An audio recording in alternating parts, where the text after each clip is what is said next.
begins. Bobby from Arkansas, Republican. Yes, yes. Good morning, Bobby. Now, I may have to cut you off because I'm seeing Chuck Grassley, who chairs the Senate Judiciary Committee, moving closer to his chair, but hopefully you can get in your point before that happens. Okay. Go ahead. Can I make my comment now? Yes, you can. Okay, I just want to make the thing about the gasoline. Trump said the gas companies made too much money on domestic produced gas products.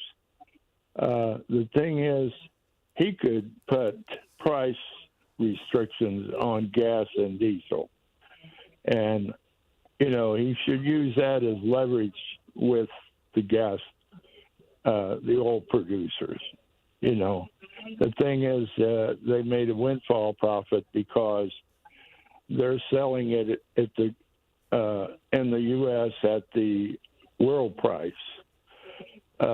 Little information, the price of gasoline. All right, Bobby, unfortunately, I have to cut you off there. We are now turning to hear Chuck Grassley speaking at the Senate Judiciary Committee on whether they vote to advance Todd Blanche's nomination for Attorney General. Very important member of my team, Ryan Giles, and I want to thank him for his service to the committee. Ryan served as my chief nominations counsel during this Congress. Earlier this year, he took on additional role of chief counsel for crime and national security. Previously, Ryan served as chief nomination counsel to Senator Graham in the previous Congress, and he served as general counsel to the Senate Republican Policy Committee and the Senate Homeland Security and Governmental Affairs Committee. He's also a military and law enforcement veteran. Ryan is very mission-oriented team player, who's always gone above and beyond. He's done great things the right way and is highly respected on both sides of the aisle. As a result, his hard work helped facilitate the historic pace of judicial confirmations this Congress, during which the Senate has been processing and confirming Article III judges faster than any time since the Reagan administration. Ryan is now promoted to serving as chief counsel for Senator Thune as majority leader. I wish Ryan the very best in that endeavor, and I thank you, Ryan, for joining our team and being here with us.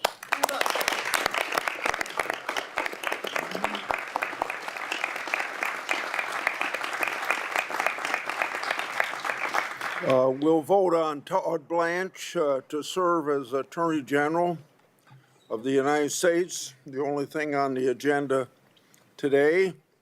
Before we begin, I'd like to acknowledge Mr. Blanche's nomination as having drawn significant public interest. I've started today's markup very early because I'd like to afford any of my colleagues as much time as they need to make statements that they have. That said, we need to hold this vote today because of limited floor time remaining before the August recess.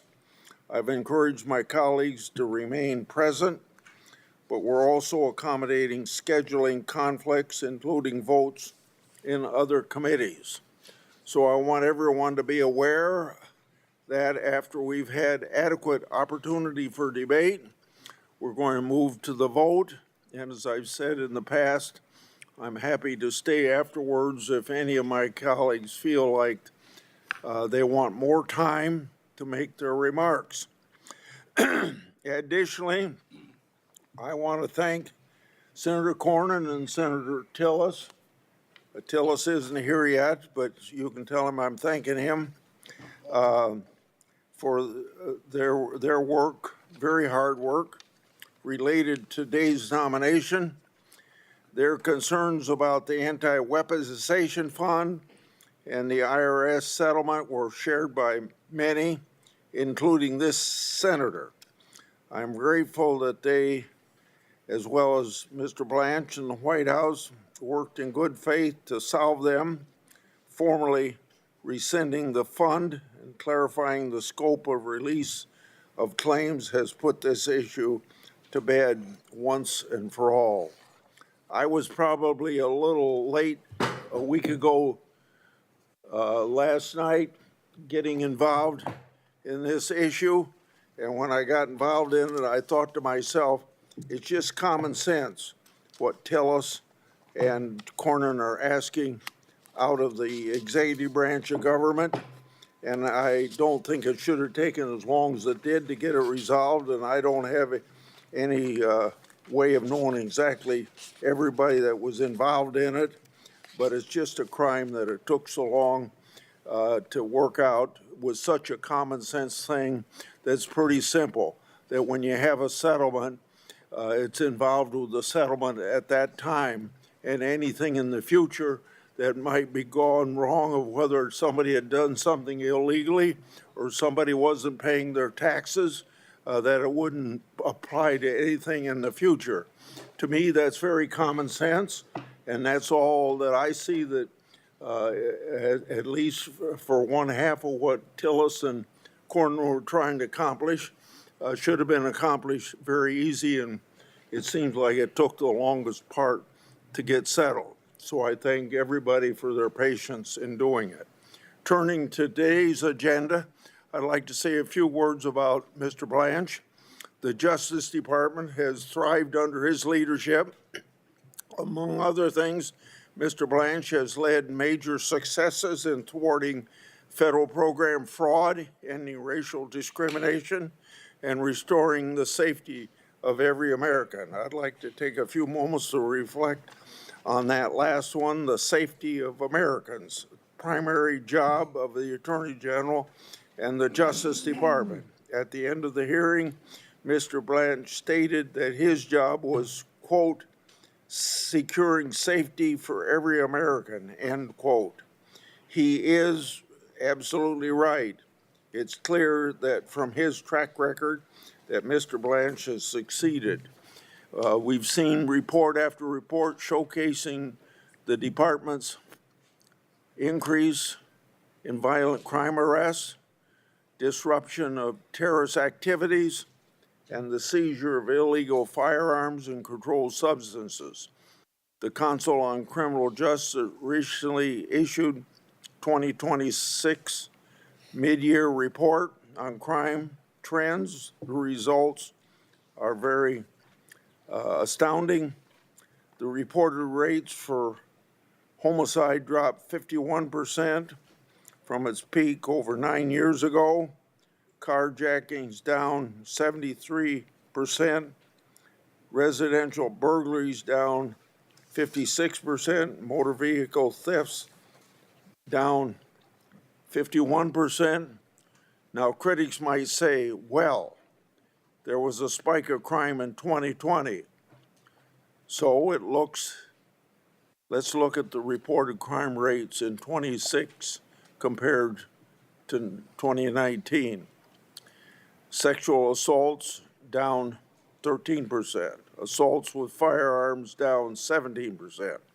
Robbery down 41%. Drug offenses down 15%. And that's just a few of the statistics I could give you. Without objection, I want to enter this report in the record. Is there any objection? I hear none. The Washington Times noted, quote, homicides are on a track to hit the lowest point in recorded U.S. history amid an overall decline in crime nationwide, end quote. Based on these stats, it's evident that no Justice Department in our nation's history can boast the successes of this Justice Department under Mr. Blanche's leadership. Still, the critics can't bring themselves to acknowledge this reality. The Washington Times stated, quote, the encouraging news was met with little explanation as to why crime, especially homicides, has cratered after spiking from 2020 to 2022, end of quote. That's a strange thing for them to say, The press has no explanation for what changed between then and now, because I can think of an explanation. I think every American in this country who feels safer at home and in their towns and cities can think of an explanation. It's very obvious. Todd Blanche's Justice Department has reprioritized the safety of Americans after the Biden administration opened borders to violent criminals and then turned a blind eye to heinous crimes that were happening around the country. The Biden administration was too busy weaponizing the Justice Department against political opponents to stop real crime. And so please don't forget, whistleblowers and media outlets reported that the Biden FBI even reassigned personnel from investigating child sex crimes to work on January 6 cases. So it's no surprise that when the Trump administration secured the borders and Mr. Blanche did his job prioritizing safety of Americans, crime has come down. But despite clear evidence that America is safer under Mr. Blanche's leadership, some have alleged that he doesn't care about victims. I can think of plenty of victims who would disagree with that. This committee received a letter from more than 300 angel families who strongly support Mr. Blanche. They praised his commitment to, quote, core public safety priorities, stopping illegal immigration, eliminating cartels and transnational criminal organizations, ending trafficking in dangerous drugs and human beings, and protecting American communities from violent crime, end of quote of their statement. As we heard from one of these angel moms at the hearing, Jennifer Boss, her testimony was heart-wrenching as she told about her daughter's tragic and gruesome death. She stated, quote, from the time I've spent talking to Todd Blanche, I knew immediately that he makes victims a priority. Under his direction, the DOJ has engaged directly with angel families and treated us not like political props, but as partners in preventing future tragedies, and that's all that we've ever asked for, end of quote. Ms. Boss concluded by stating, quote, I 100% believe that Todd Blanche will be one who can deliver justice, saving lives of people who will never know it, end of quote. Ms. Boss knows that America is safer with Mr. Blanche at the helm. The angel families know it, and Americans across the country know it. Today, I'm not only voting to advance Todd Blanche's nomination, I'm voting for the safety of the American people. Senator Durbin. Thanks, Mr. Chairman.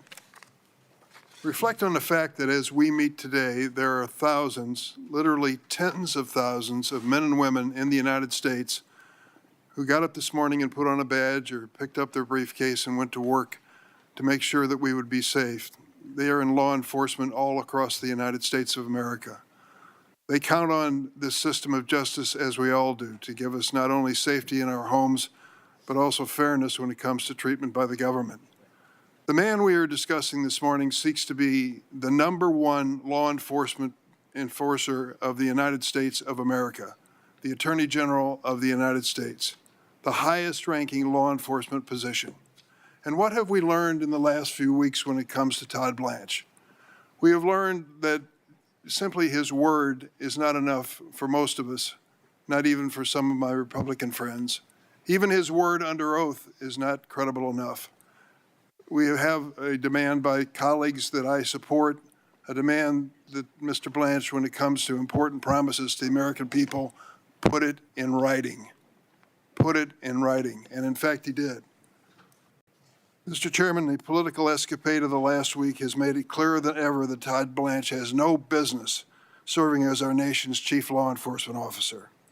2 Republican members of this committee said they would not vote for Mr. Blanche unless the J6 cop beater slush fund was permanently and irrevocably terminated. And of course, these 2 members, and I support their position, said to Mr. Blanche, you have to put it in writing if you're going to say those words. President Trump responded, as we might have guessed, as he always does, by doubling down on his position and personally attacking our colleagues. To state the obvious, Mr. Blanche's statement on the slush fund and the IRS immunity agreement are not signed by the parties to the settlement agreement and are therefore unenforceable. The parties could still sue to enforce the agreement, and the cop beaters fund can easily be revived with a new order from the Department of Justice 15 minutes after Mr. Blanche is confirmed as Attorney General. Indeed, the President himself has loudly telegraphed that's his plan. This is the exact issue that the 2 senators identified as a basis for their objection to his nomination, Blanche's nomination. To my Republican colleagues, you gave Mr. Blanche the benefit of the doubt when you supported his nomination to be Deputy Attorney General. 17 months later, there is no doubt where his loyalty will lie. Take a look at this promise, unprecedented, I believe, in the history of the United States, that somehow Mr. Blanche engineered an agreement, an understanding, a settlement, you name it, that said that Donald Trump will never be held responsible for any violations of tax crimes before the date of this document that was signed. Saying that the president can commit any crime in the tax code and not be held personally responsible? Does that sound like he is being held to an accountability that we all expect of every single American? Instead of serving the American people and upholding the rule of law and the Constitution, Mr. Blanche has aided and abetted the most corrupt administration in the history of the United States. Prior to this hearing, Mr. Blanche told me he, quote, made a mistake, close quote, by creating the January 6th slush fund. Where did he say it? In my office, with witnesses, my staff, to what I'm about to say. When I asked him about this under oath, Mr. Blanche falsely claimed that he never made this statement. That's not true. Mr. Blanche's willingness to casually lie under oath about a statement he made in a room full of witnesses shows the lengths he will go to avoid offending President Trump. Why doesn't he want to concede he made a mistake? We all do that from time to time, right? No, no, no. Manly MAGA leaders do not admit a mistake or use the word sorry. So he was held accountable by the president. Mr. Blanche has claimed he recused himself from matters involving President Trump in his personal capacity. Yet he personally signed the agreement releasing President Trump, his family, and businesses from tax liability. When asked how DOJ justified the slush fund's outrageous $1.776 billion price tag, Mr. Blanche refused to answer. He shows contempt for this committee and for our history by refusing to admit that the sum was chosen to signal support for the January 6 rioters, and many of us remember when they attacked and invaded the Capitol.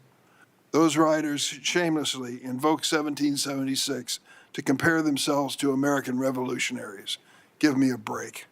Mr. Blanche told me that a ruling against the settlement was, quote, a hit piece personally directed at him. This is no surprise coming from the man who declared that the Justice Department is, quote, at war, close quote, with the courts. These are not the words of someone who would serve our nation as a top law enforcement official. One of Mr. Blanche's first acts as Deputy Attorney General was to issue a memo gutting DOJ's crypto crime enforcement, which allowed the president to rake in $1.4 billion in a crypto windfall last year, even as Americans reported billions of dollars in cryptocurrency fraud losses. The president did just fine, thank you. Meanwhile, Mr. Blanche still has, through his children and grandchildren, $150,000 in crypto assets. Last year, under Mr. Blanche's leadership, more than 1,000 FBI personnel were pulled off key law enforcement priorities.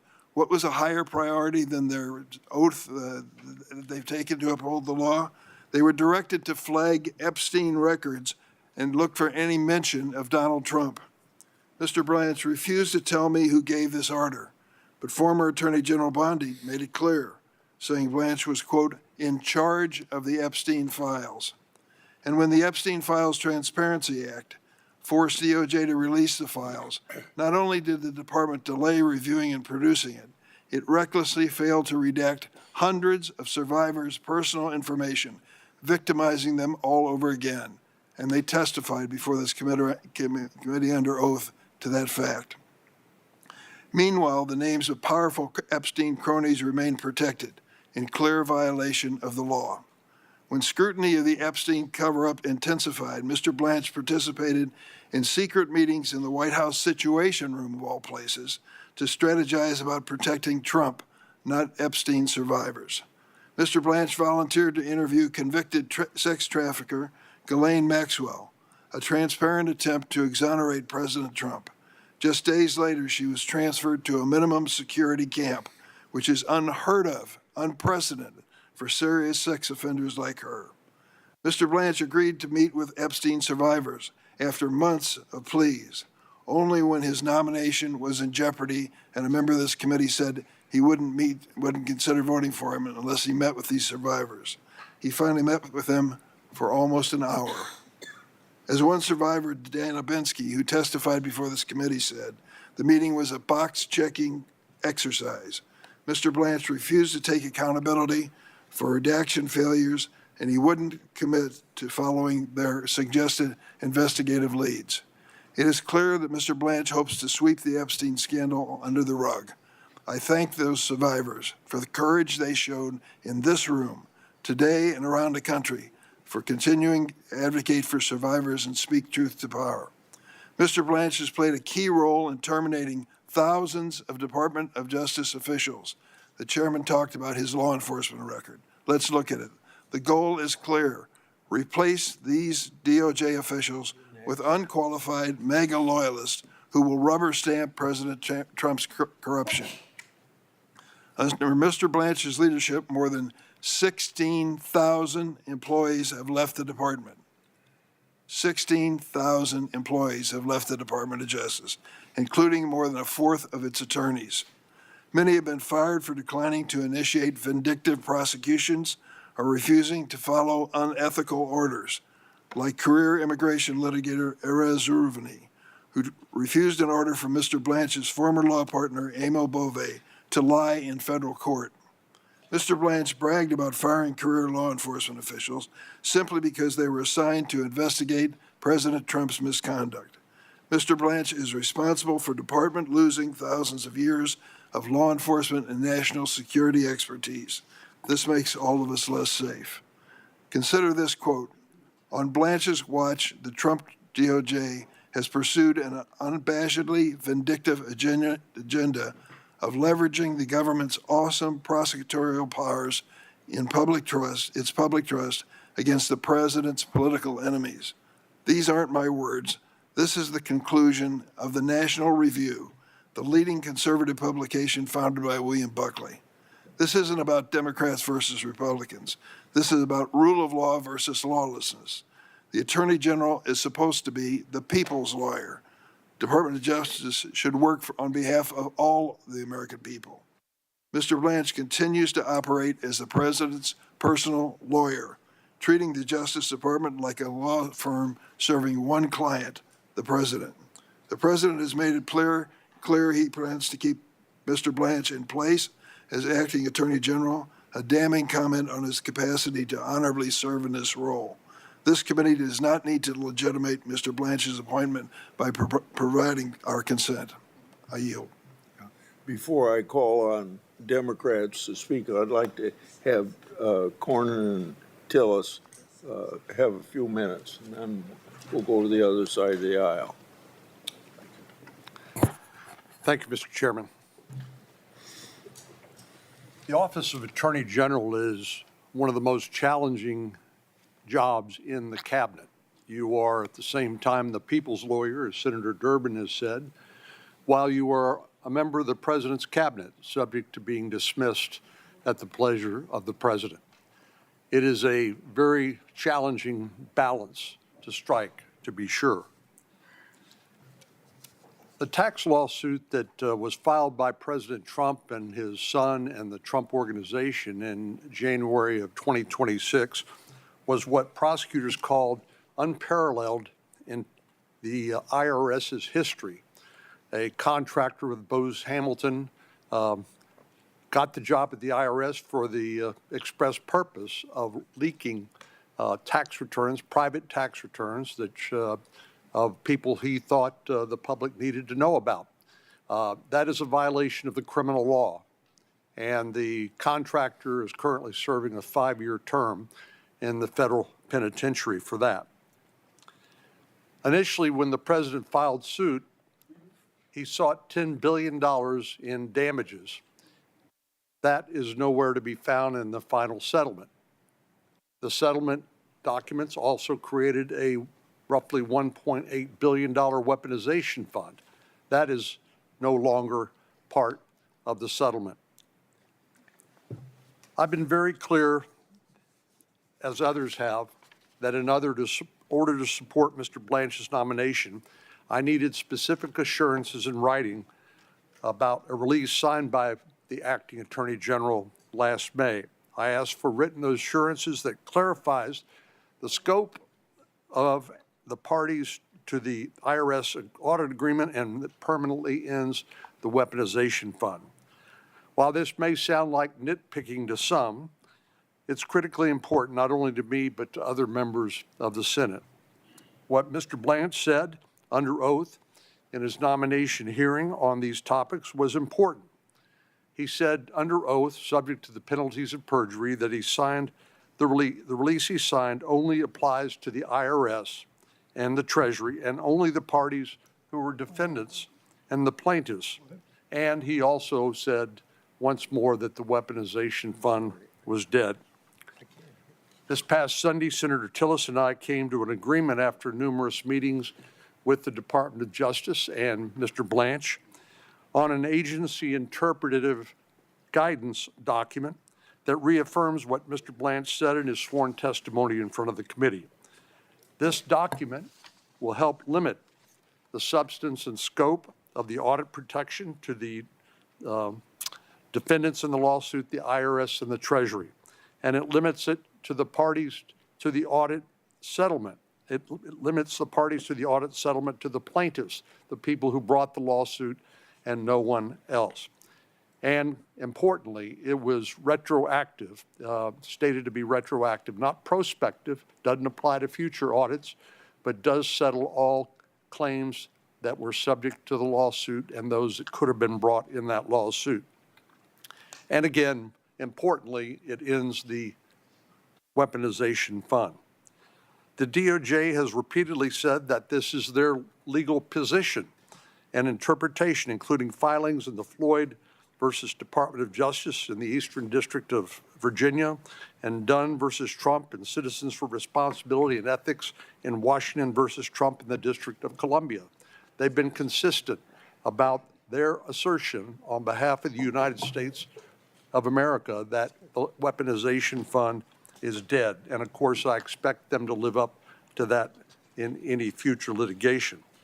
Given this agreement with Mr. Blanche, I expect the department to live up to this in future litigation, and I will vote to advance him out of the committee today. But my vote to advance Mr. Blanche's nomination goes beyond this document. We need a stabilizing force at the Department of Justice, and Mr. Blanche deserves the opportunity to provide that as opposed to continuing to serve in an acting capacity and as the Deputy Attorney General. The Department of Justice does not need a temporary, unconfirmed nominee as our nation's top law enforcement officer. President Trump needs someone in this role as well with a strong legal mind, but who also is close enough to him to give him confidential legal advice to tell him hard truths. I thought what Mr. Blanche said during his hearing was very important. He said, I can give the president confidential legal advice, but of course, he doesn't have to follow it. He was elected president of the United States, and not me. That's the fact. I would advise Mr. Blanche not to be afraid to capitalize on that earned trust when necessary for the good of the country. I want to thank him for being willing to work with us, Senator Tillis and me, and I want to commend my staff, led by Francie Rooney and others, for their hard work on these negotiations. I'm glad we could address these issues here in committee so that this nomination can move forward, and I'm grateful to the chairman for giving me and Senator Tillis the latitude to do so. Thank you, Senator Mr. Chairman. Tillis. Thank you, Mr. Chairman, and thank you, Senator Cornyn. I am by no means going to match up against Senator Cornyn, a lawyer and a former judge, except to say that I believe that we have addressed the concerns that I have. The first one I called the payout pot for punks. I've never liked this 1776 fund. It made no sense to me, and I thought it was an insult to the police officers and the people that defended us on January the 6th. It's done. It's been rescinded, and I am satisfied. I also feel like Senator Cornyn addressed the other piece of it that has to do with the audit to my satisfaction. You know, the thing that interests me, and I'm kind of curious about the speeches that come after here, is how everybody has this view of they are as pure as the driven snow, and it's the other side that has a problem. I think we both have a problem, folks. If you want to talk about weaponization, take a look at the Biden administration. Take a look at the Obama administration. Take a look at Crossfire Hurricane. Take a look at the codes that Lois Lerner used in the IRS to target businesses to try and unbank them. Take a look at the prospective pardons on the way out the door that President Biden did for family members, for staff members in Congress. The bottom line is nobody is clean here. And until we start recognizing this behavior as bad, we're just going to one-up it. Maybe it's a little bit more intense in this administration than the last one, and that a little bit more intense than the prior administration, and so on and so forth. But folks, we've got to end this stuff. We do. I'm going to support Mr. Blanche's nomination, but what I hope I see out of him is a bending of the curve of this absurdity. The 86-47, some bonehead in North Carolina thinks that that's a crime. Well, they better damn sure have information to back it up, because if all it is a picture, that person should lose his job, his or her job. Similarly, the people who went after Republicans in the Biden administration should probably be disbarred or disciplined. So at the end of the day, don't act like you're standing on some sort of moral high ground if you start attacking this administration, because I can match you almost deed for deed. What I would like to see here is maybe people saying, look at it, instead of criticizing people on the other side of the aisle, why don't you go back and hold your own caucus and your conference to a higher standard? That's what I'm doing. That's what Senator Cornyn's doing, and that's what I think the American people want more of. And Mr. Chair, thank you for your patience. I know from time to time, I don't like delaying markups, but I thought that this was a very important one because we got to a good outcome. And I appreciate Mr. Blanche working in good faith, and I am prepared to vote yes today in his confirmation, or in moving his confirmation or nomination forward. Senator Whitehouse. Thank you, Chairman. Today, I think, is a sad and embarrassing day for this committee. As it looks like on a party line vote, we are going to advance out of this committee probably the most discreditable person ever to seek the office of Attorney General of the United States. The reasons to vote against him number in the hundreds, but let's just focus on a few where my Republican colleagues purport to have great concern. Let's start with the Epstein files, where Todd Blanche participated in the cover-up, continues to participate in the cover-up, and is responsible for a massive screw-up of the release of the documents. Cover-up and screw-up on the Epstein files. What do I mean by cover-up? Well, first, they looked at 4 FBI 302s, that were the testimony of a woman who told the FBI in a formal statement that she had been sexually assaulted and physically assaulted by Donald Trump around 13 or 14 years of age. Of those 4 302s, they released one, the one that did not mention Donald Trump. Well, fortunately for transparency, these documents had been released in other areas and bait stamped. So people figured out that some were missing. And with that, the other 302s that mentioned Donald Trump had to be produced. Only because they got caught were those 302s produced. And right now, as we sit here, Todd Blanche is still sitting on 37 pages that are almost certainly the agent's notes off of which the 302s were taken. That should be disclosed under the Epstein Files law, but instead, those 37 pages remain covered up. Where else did the cover-up go? Well, the Department of Justice received suspicious activity reports from the Treasury Department about Epstein's accounts, many of them related to Russia. You'd think that an investigative body like the Department of Justice could look at a document called Suspicious Activity Report and deduce that there might be suspicious activity. But did they even have a look? Billions of dollars in Epstein fund transfers, and the Todd Blanche Department never even had a look. And then you get to Ghislaine Maxwell, where a deputy attorney general flew to Tallahassee to have a private meeting with a woman convicted of participating in Epstein's depravity. And what was the upshot of that meeting? Was it to get more information about who else was culpable, about whose secrets were still being kept? No. It was to get exculpatory information about Donald Trump and then reward her with a move to a club-fed prison. Now, the nominal excuse for that is, oh, she was in danger in her earlier prison, so we had to move her.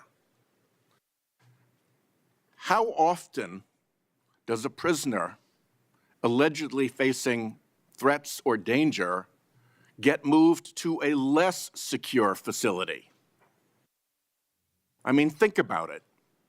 It doesn't pass the test of common sense.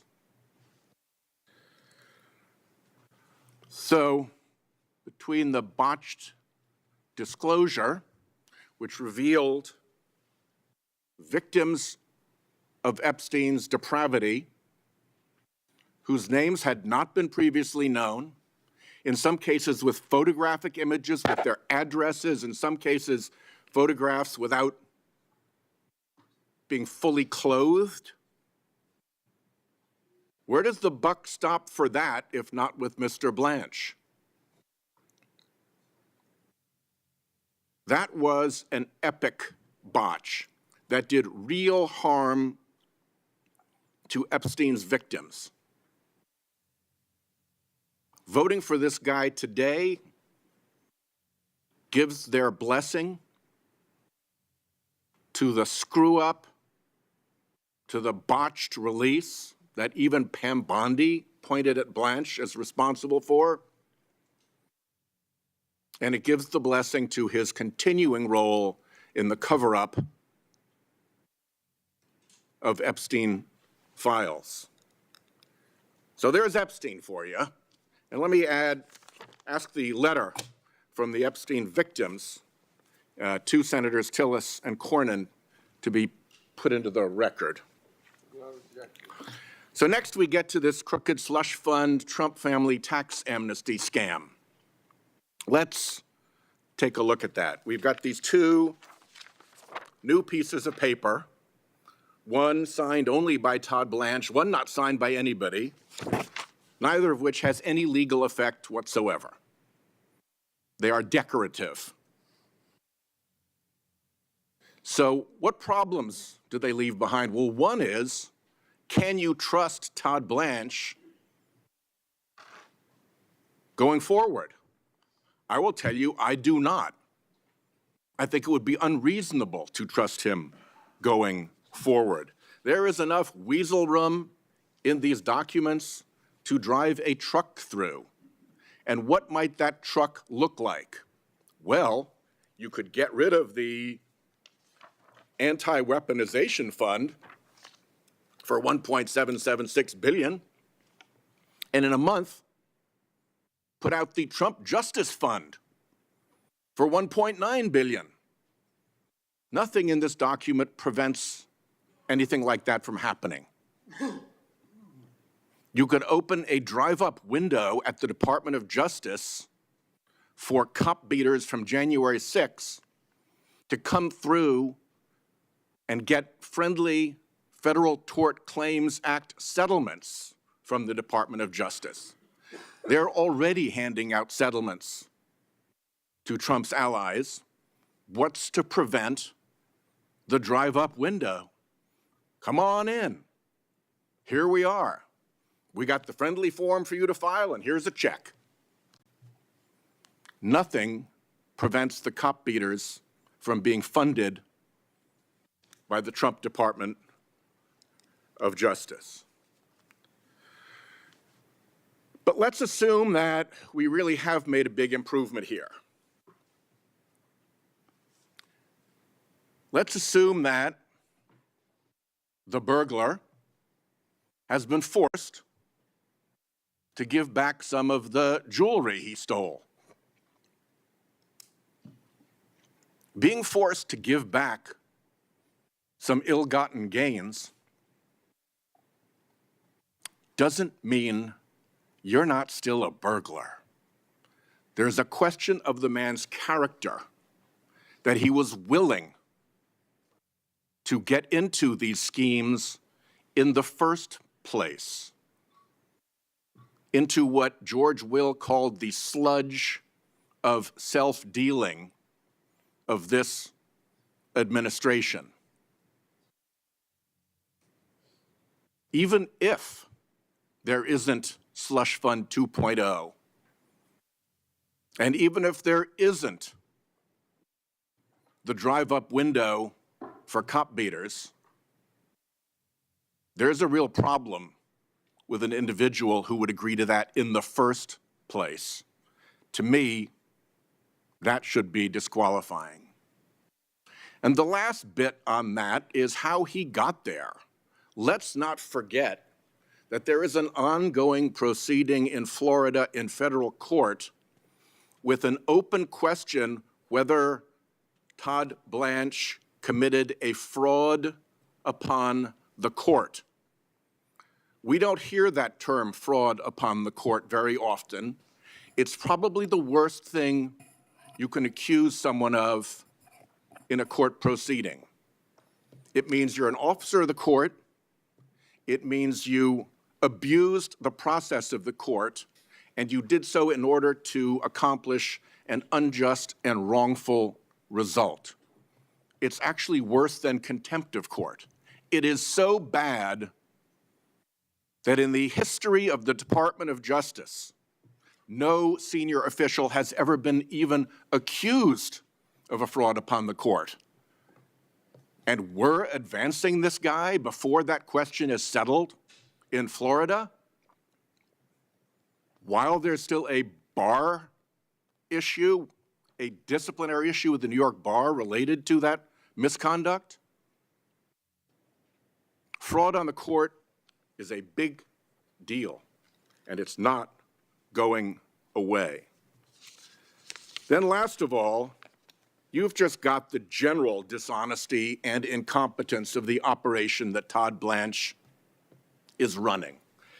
And I'm not going to go through the list. It would take the whole day. But let me go through a couple of summaries of it. The Economist magazine, not exactly a left-wing publication, had its lead article, its cover article, on the U.S. Department of Justice, title, Degradation in Process. Degradation in process. I ask unanimous consent to add that article to my remarks. Without objection. Then here's a story from ProPublica. Federal judges chastised Trump's Justice Department for unlawful, unethical, and unseemly conduct. I'll just read the first sentence. Across the country, federal judges are calling out Department of Justice lawyers, questioning in unprecedented ways whether they can be trusted to tell the truth or uphold centuries-old legal norms. Ask unanimous consent that that article be added to the record. Without objection. So ordered. And then there's a group called Just Security, which reads through decisions from federal judges around the country and gathers the incidences in which the federal judge has challenged the integrity or the competence of the Department of Justice. It's about this thick. I'll just ask to have its introduction put into the record. If my colleagues want to go and look and see what the avalanche of misconduct that Blanche's leadership has precipitated looks like, you know where to find the report. Here's the introduction. It talks about the presumption of regularity, a judicially created doctrine with a long and contested history. The doctrine affords the executive branch a distinct advantage by instructing courts to presume that executive officials have properly discharged their official duties. And what the report characterizes is the destruction of that presumption of regularity in this Department of Justice. So I ask unanimous consent that that be added as well. And then, since I've mentioned it, I'll also ask George Will's article where I described his description of the settlement between the president and the executive branch he heads, exemplifying the administration's sludge of self-dealing. That also be added to the record. Without objection. So ordered. The last question that I'm left with here is what's left of this committee? What's left of this committee when we don't demand straight answers from witnesses? How many times has this Department of Justice been asked what became of the $50,000 that the FBI reported that it handed to Mr. Homan in a bribery sting? That's administrative stuff. That gets reported. There's an account. You've got to check the money out. If you get the money back, you've got to check the money back. There's an administrative trail. We can't get any information about that. Our Republican colleagues see no evil, hear no evil, and speak no evil. Kash Patel virtually certainly lied to this committee sitting in front of us. Is there any interest in that? At a time when Republicans in Congress seem agitated about Biden officials lying to Congress? We got lies right here, folks. I don't know where this committee goes after it stops being taken seriously, because all you have to be is on the right partisan side to get this committee to roll over and play dead. Thank you, Chairman. Senator Klobuchar.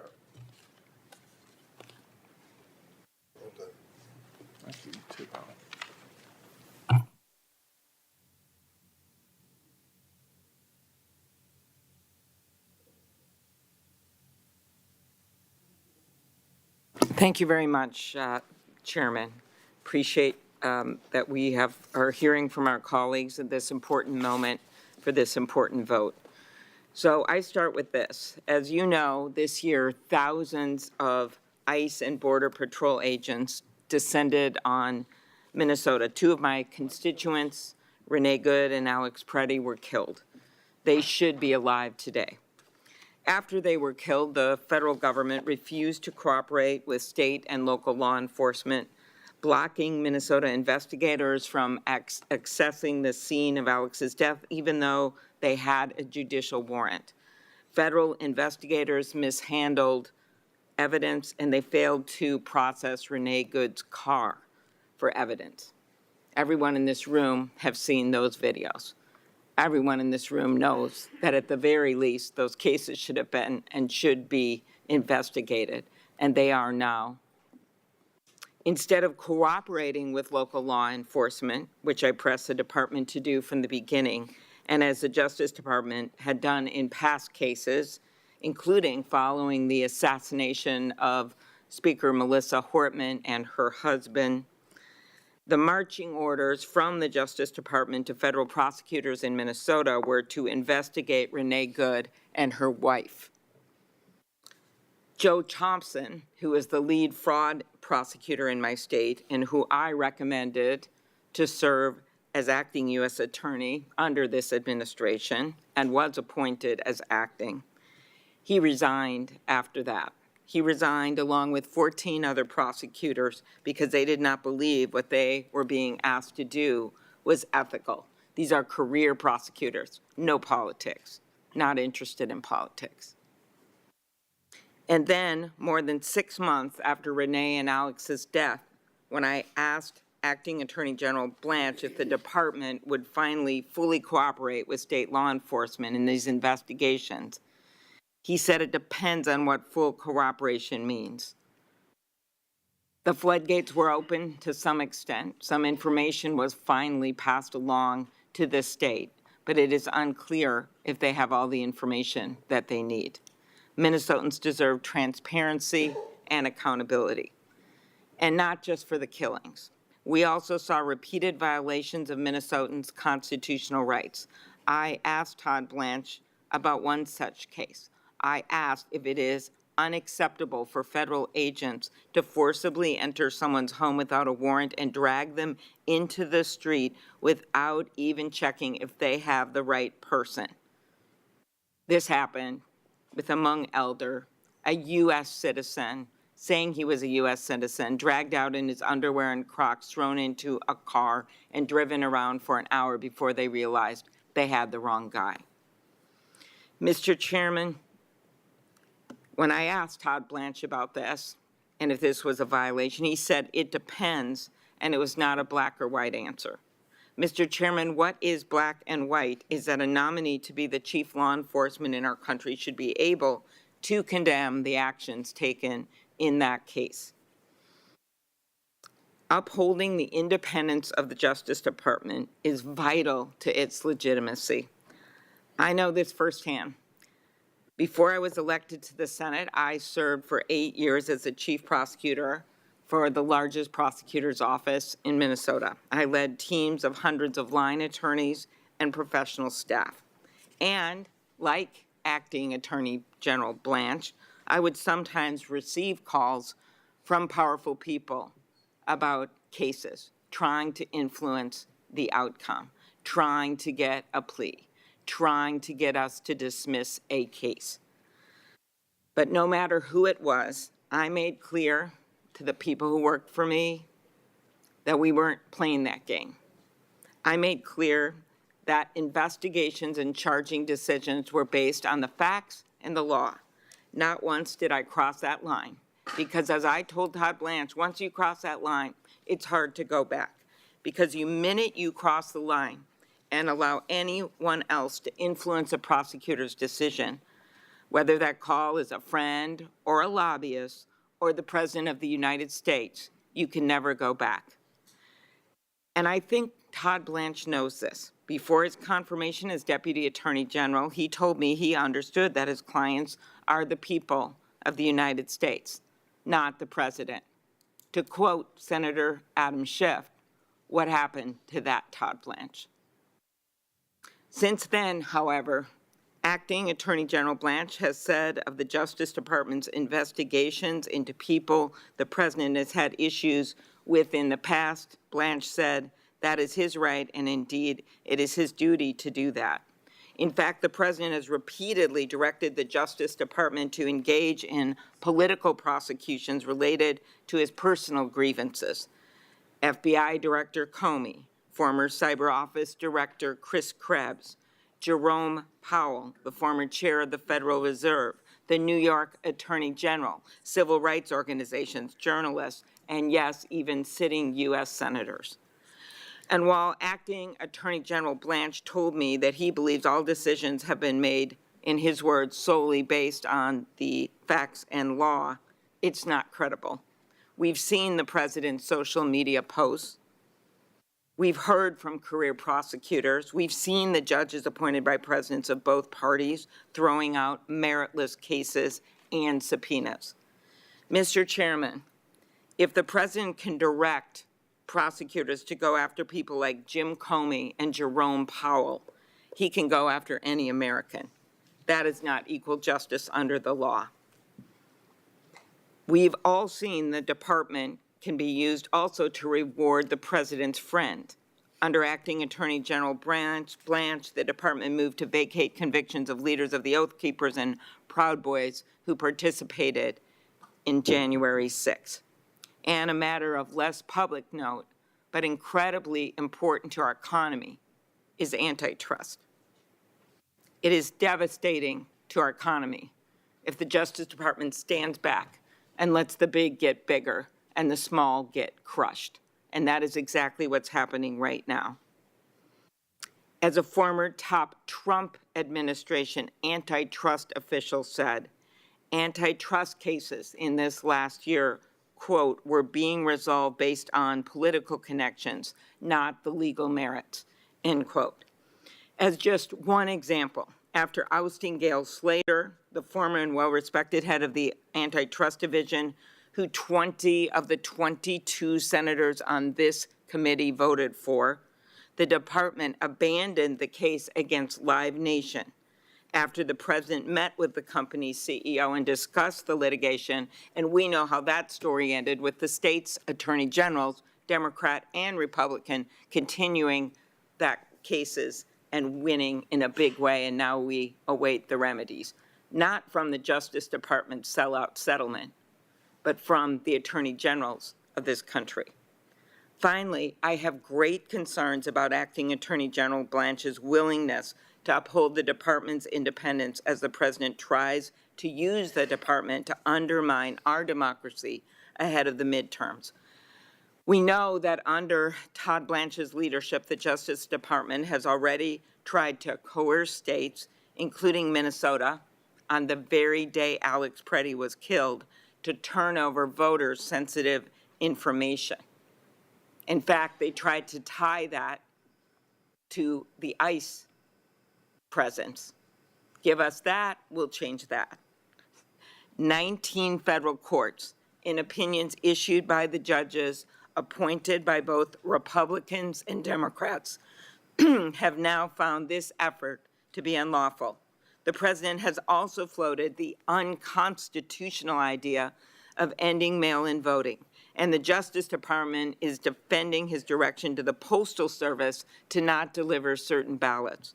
And according to state election officials, including Minnesota Secretary of State Steve Simon, the Justice Department has stopped providing the briefings and trainings that have long been standard to ensure that states are prepared to prevent and respond to emerging election threats. And when I pressed him, Todd Blanche would not even definitively say that he will not deploy armed agents to polling locations. Whether it is not answering these questions, not providing transparency and accountability, or repeatedly failing to enforce our nation's civil and voting rights laws, reproductive rights, or consumer laws, I have grave concerns with Todd Blanche's leadership at the department. What we need at the Department of Justice is the courage to stand up for the rule of law, like we saw from Tom Calhoun Lopez, an Army veteran and prosecutor at the Minnesota U.S. Attorney's Office during Operation Metro Surge. He said that what the Justice Department told his office to do was, quote, antithetical to the principles of law enforcement. Hagan Scotton, decorated Iraq War veteran who clerked for Justices Roberts and Kavanaugh and the lead prosecutor in the Mayor Adams case, who resigned instead of carrying out politicized orders, wrote this: I expect you eventually find someone who is enough of a fool or enough of a coward to file your motion, but it was never going to be me.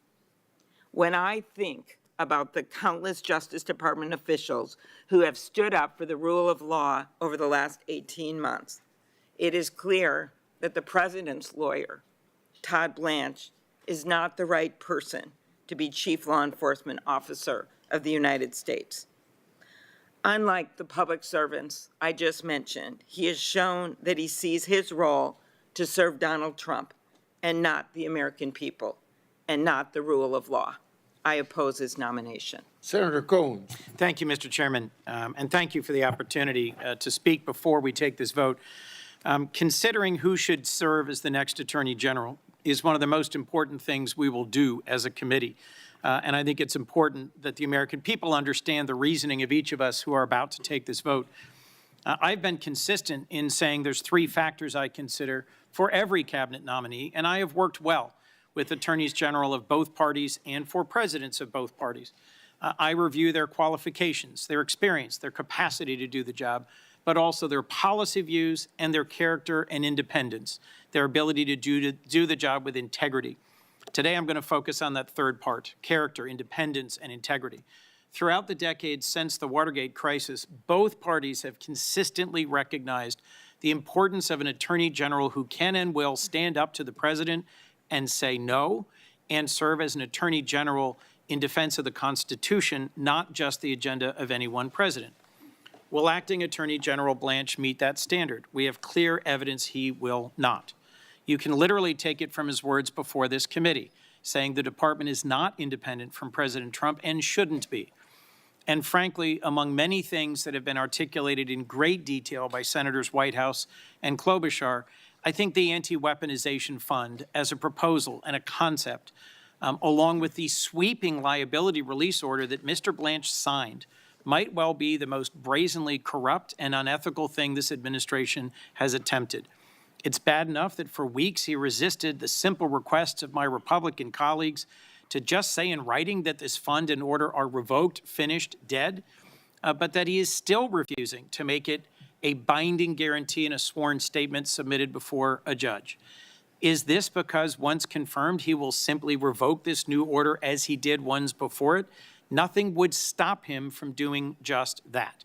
I have enjoyed serving with Senator Cornyn as co-chair of the Law Enforcement Caucus, with Senator Tillis on important intellectual property issues, but we will vote in opposite ways today, and so I thought it was important to lay out why. In my view, we never should have gotten to this place. As acting Attorney General, when asked by the President to do something plainly unethical and corrupt, Mr. Blanche should have simply said no. He did not do that. And I pressed him in his confirmation hearing whether he even tried to talk President Trump out of this widely rejected plan, and he refused to answer. So let's just talk briefly about transparency. They've called themselves the most transparent administration and Department of Justice in our history.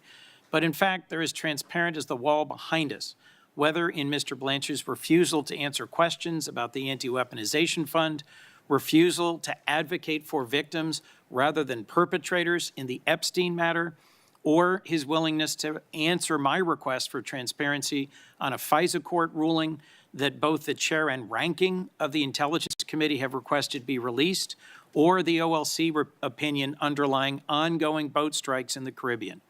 I met with Mr. Blanche last week. I raised these issues with him, and I await his replies.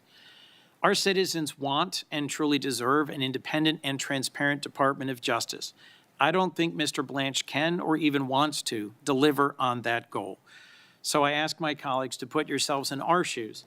If 4 years ago we were considering the nomination of an AG nominated by the previous president who had said and done these exact things, what would you have done? And I urge my colleagues to vote against this nomination. I will be voting against Mr. Blanche, and it's my hope that he will surprise me and exceed my expectations, but with a heavy heart, I am fairly certain he will not. Senator Blumenthal.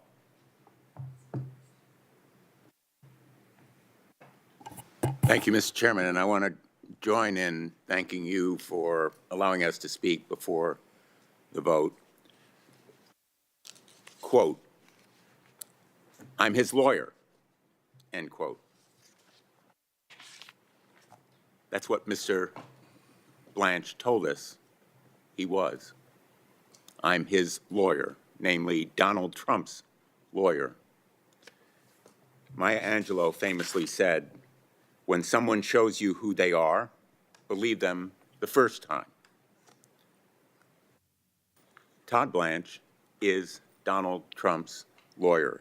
He will say anything, do anything, conceal anything for his boss, much as in organized crime, the consigliere would do anything, say anything, and conceal anything for his boss.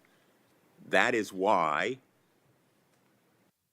Mr. Blanche was held by a judge in Florida to have committed a fraud on the court. Todd Blanche is now, in effect, committing a fraud on Congress. The documents that he has submitted, and I will hold them up here, that purport to change some agreement are, in effect, a nullity. They are meaningless. They have no effect. They are non-enforceable. In just a few weeks, thousands of young law school students will begin a contracts course. What they will learn is that a contract can't be modified or changed by some outside party when there is a meeting of the minds. And there was, in effect, an agreement, a meeting of the minds between Donald Trump and the United States of America to settle his case. Now, Todd Blanche purports to change it. This document is a sham. It is a sham and a fraud on the Congress insofar as it seeks to change our minds by representing something that is patently false. Commentators have talked about loopholes. There are no loopholes here. This document itself is a sham. In fact, one of its statements is that it incorporates all of Todd Blanche's testimony before this committee. I want to hold up one part of that testimony. Todd Blanche himself says that that agreement is an enforceable document. So I suppose if President Trump's counsel sought to enforce it, potentially they could. Of course they could. Tomorrow, Donald Trump's counsel can go to court and seek to establish that trust fund, that thug fund.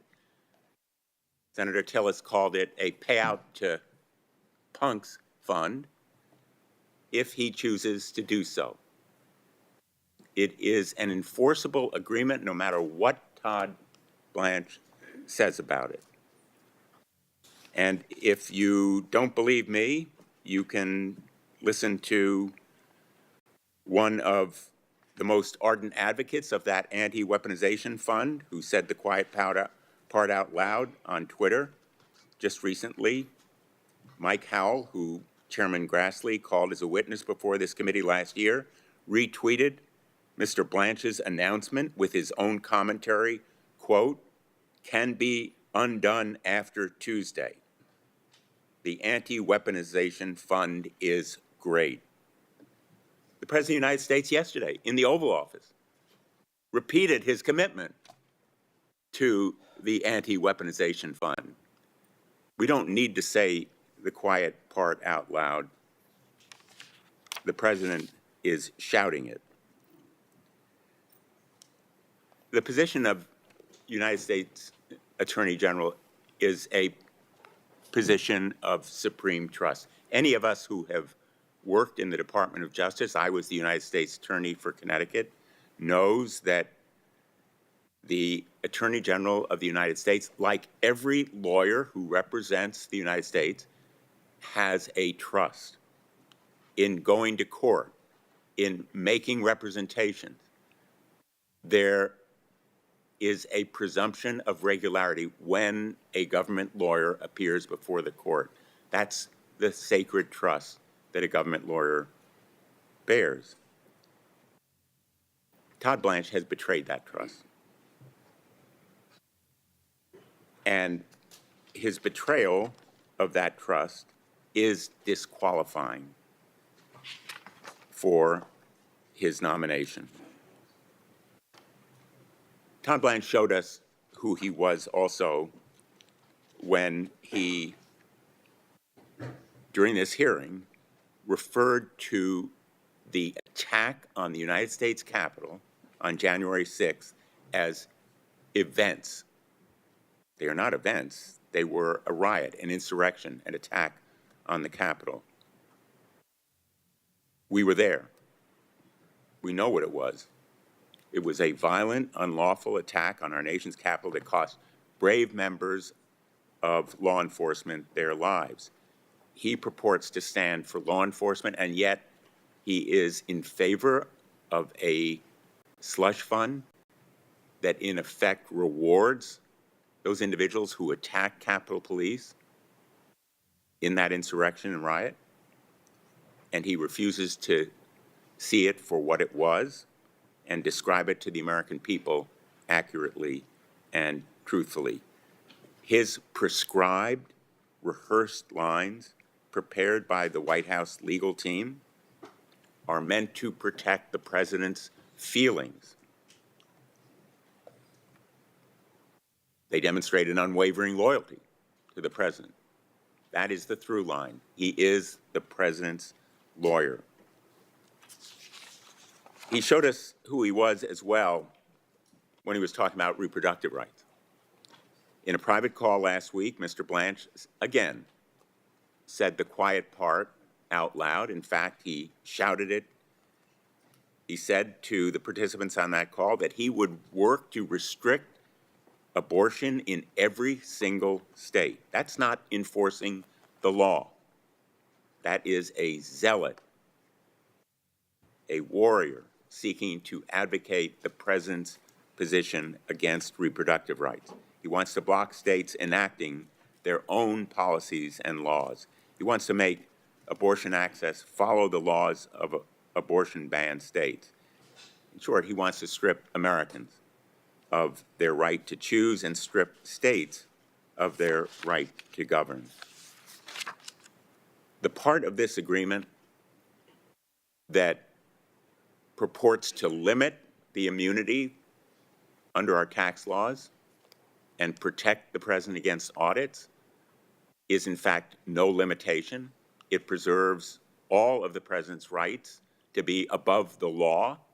No person is above the law, but Todd Blanche is agreeing to put the president above the law. There are more than 400,000 other Americans who suffered the same harm as Donald Trump when their private tax information was taken and released. We have in this country a principle of equal protection of the laws. Presumably, if Donald Trump gets this deal, they would be eligible to assert their claims for the same rights. If Donald Trump is protected against paying hundreds of millions of dollars in taxes by this deal? Perhaps so should they in claims they may file. The cost to the government is staggering if this deal is approved, as Todd Blanche purports to do. And that deal is still in effect as a result of these documents.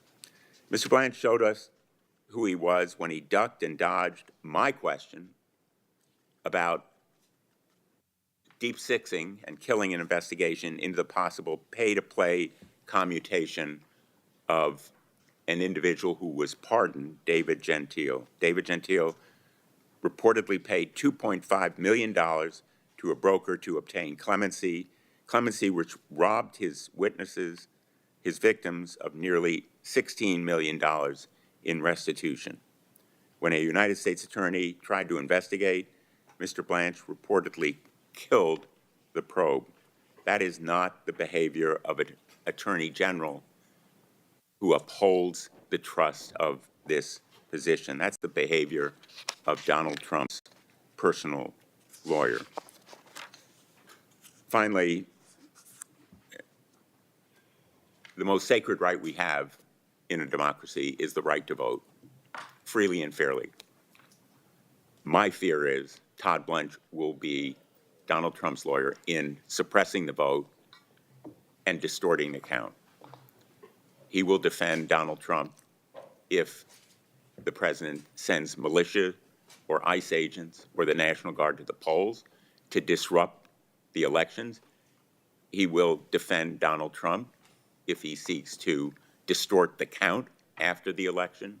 My fear is that Todd Blanche will represent Donald Trump. He will be his consigliere, and he will put Donald Trump ahead of the American people and the right to vote.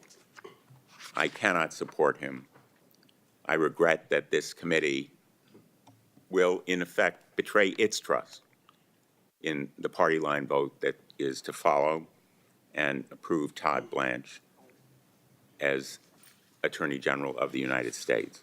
And I will be introducing a resolution today rejecting this tax immunity deal as possible precedent, seeking to stop it from becoming a means of others seeking the same kind of illegal privilege that Donald Trump will have as a result of this deal. Thank you, Mr. Chairman. Senator Arano. Thank you, Mr. Chairman. I think it's very important to hear from members before this vote is taken. I asked Mr. Blanche questions in three broad areas during his hearing 2 weeks ago. First, I asked him about the Epstein files. Specifically, I asked whether he would cooperate with the New Mexico Department of Justice's investigation into Epstein's Zorro Ranch. And I asked if he would help state law enforcement get the information that it was seeking from the Epstein files.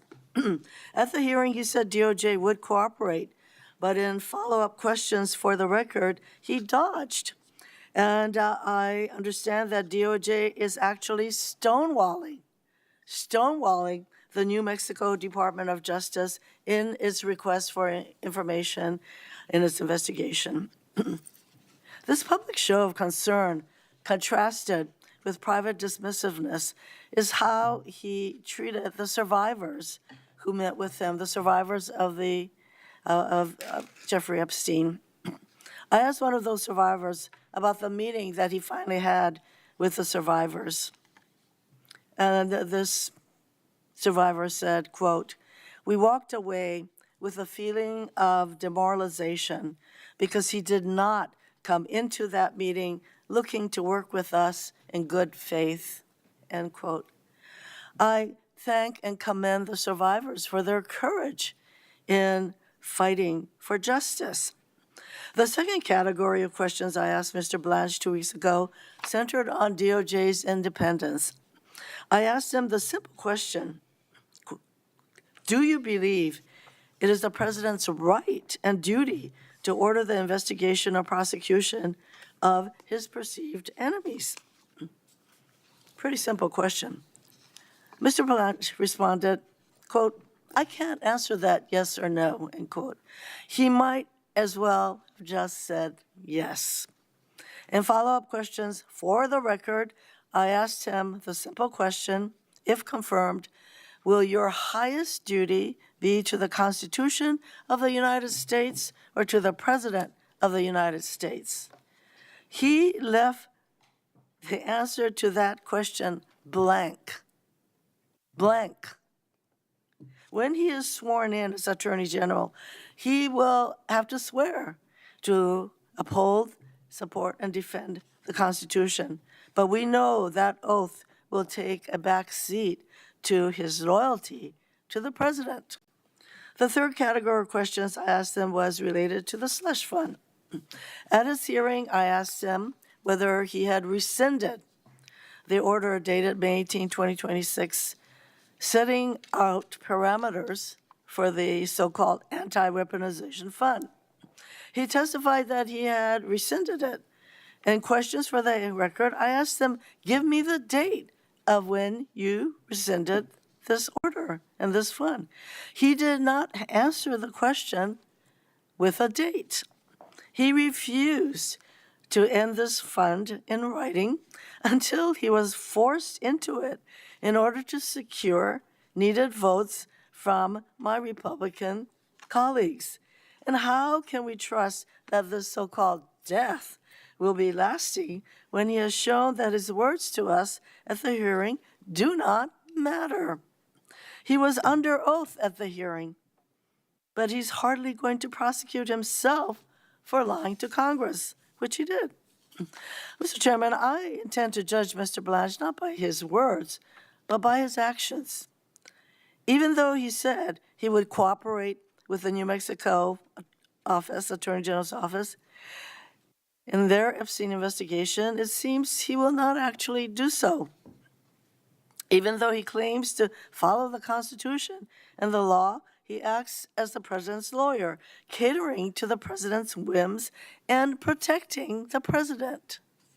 And even though he said repeatedly that the anti-weaponization fund is dead, he had to be forced, literally kicking and screaming, to memorialize that death in writing.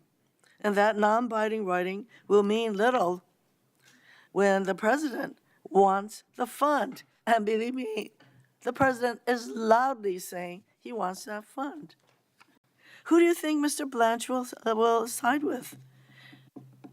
Is he going to uphold this so-called non-binding statement made to secure today's vote from some of my Republican colleagues, or the wishes of the president, to whom he is loyal above all? At a time when the Department of Justice has lost thousands of career attorneys with millennia of combined experience, and when DOJ's independence from politics is no longer in existence, I cannot vote in favor of someone whose actions so clearly make him ineligible to serve as Attorney General, even of a department as compromised as this Department of Justice, which basically is a department of retribution and revenge. I urge my colleagues to vote no as well. Thank you, Mr. Chairman. Senator Booker. Mr. Chairman, I am shocked. I think I've been here 14 years. I have not seen something as farcical as what I've witnessed over the last few weeks. We have a nominee that it seemed like some of my colleagues in a noble way were saying is unqualified unless he gives some kind of guarantee that what we now know on both sides of the aisle, Americans think is absolutely outrageous. A slush fund had been created for the president to dole out to people who've done the most awful things, literally people that stormed the Capitol and beat police officers in this building would not get taxpayer dollars as some kind of reward. Universal disagreement on that, and the fact that a president of the United States is not above the law and shouldn't be able to cheat on their taxes. And so I've sat back for days now looking forward to us, at least of all the things that Todd Blanche has done that is disqualifying for this job, I thought at least we were going to be able to get an end to that nightmare. And here's the thing, Mr. Chairman.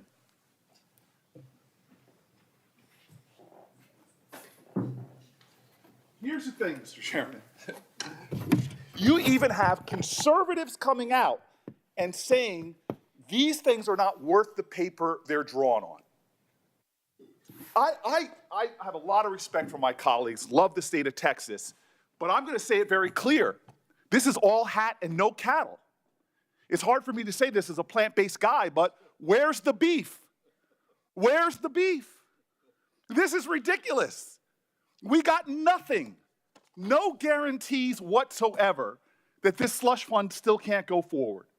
We got nothing that the President of the United States can't cheat on his taxes and have no accountability. Dear God, folks, it's not like we're talking about a president who is a saint. No president in the history of this country has been caught in tax cheating more than this one.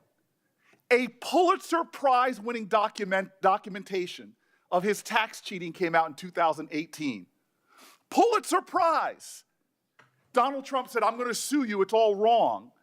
That suit was thrown out because the president is a tax cheat. But it didn't stop with that. He was a tax cheat with his nonprofit as well. He created a so-called charity, but what did he do with that charity?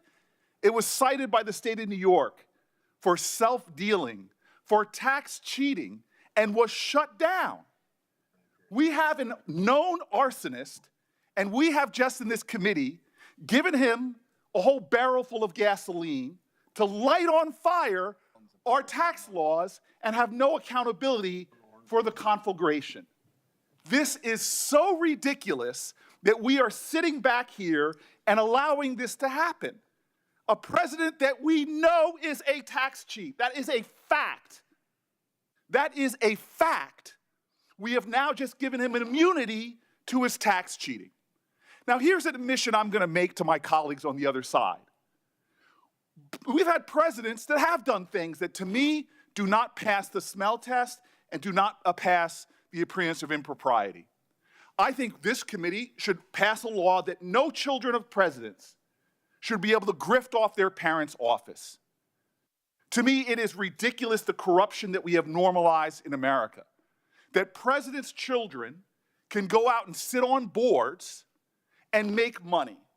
That is wrong and that is corrupting. But they have become so obsessed with the millions that the Bidens have made that they have ignored completely the billions of dollars that the Trump family is making. That is like being obsessed and using a magnifying glass to study the stain on the living room carpet when behind you is a mountain of excrement covering the living room couch and coffee table. This is so outrageous, the lack of proportionality going on my colleagues, it is laughable. This is absolutely insane that we have a president of the United States that has now made $2 billion doing what? Wow, he's such a shrewd businessman. Let me create my own crypto coin and have foreign nations invest in it. Oh, and by the way, if you are a corporation in America, put my children on the board and they'll get no bid contracts. This is the Judiciary Committee. We're supposed to be checking and balancing this nation. Why have people on both sides of the aisle given up on any trust in government? It's because we're surrendering any shred of integrity left. And now we're letting an attorney general become the highest law enforcement officer in the land and putting no holds whatsoever. I had hope for 2 weeks that we would get something. 2 weeks that we would have something substantive to stop the world's greatest presidential tax cheat from cheating. And we've done nothing. And this man is going to now sail to the floor, and history is going to show it. I know what's going to come out in history on this president, and I know what's going to come out on Todd Blanche. And the simplest way that should outrage any shred of decency my colleagues have, because this isn't left or right, this isn't presidential enrichment, This is the deepest, most sacred urgency of this committee, and I know colleagues on both sides care about it. Victims of crime should have justice.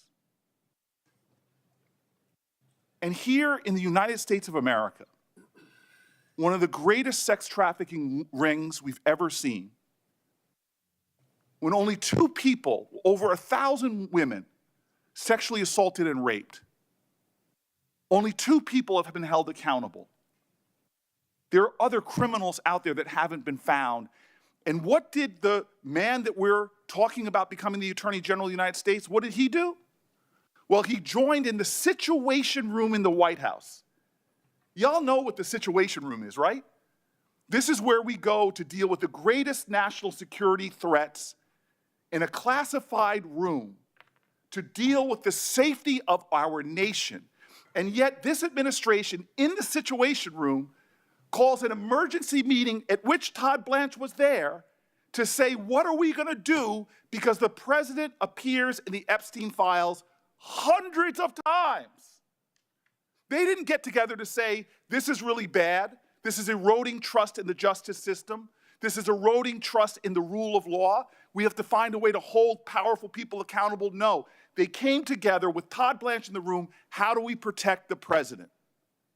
And what happened after that? One of the most unusual things in the history of our country happened after that. Todd Blanche, at the highest heights of our Justice Department, ran to the prison of Ghislaine Maxwell. This is unprecedented. This is, lawyers tell me, untoward. This is corrupting. He didn't study the case files. He didn't talk to the prosecutors. No, he ran to the jail cell and met with her for 2 days, insulting every single Epstein victim that had been asking for a meeting for years.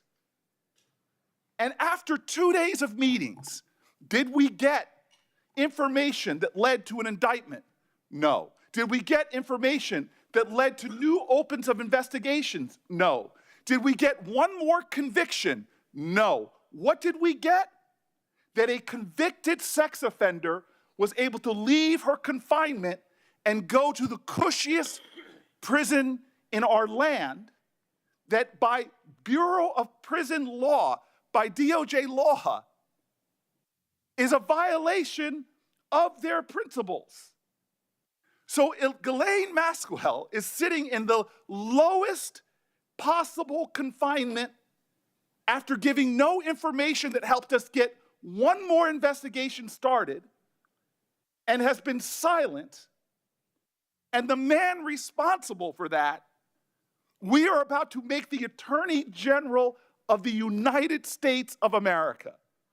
This man is not our lawyer. He is not America's lawyer.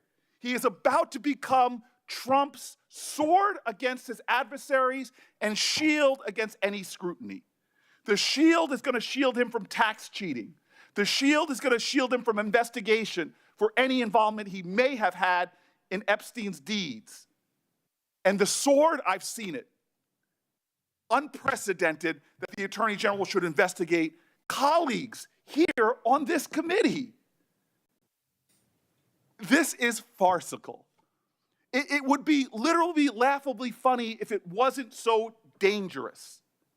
We are about to put a person in one of the most powerful positions in the land, vital for not only enforcing the law, protecting national security, but also vital for upholding our democracy. And my Republican colleagues sound like Jan Brady, Marsha, Marsha, Marsha, Biden, Biden, Biden. You are worried about a pickpocket when it comes to grand theft larceny. When it comes to our democracy, you're worried about someone who is doing petty theft while there is the murder of our democratic traditions going on before our eyes. We are in dangerous waters, folks. We are in dangerous waters.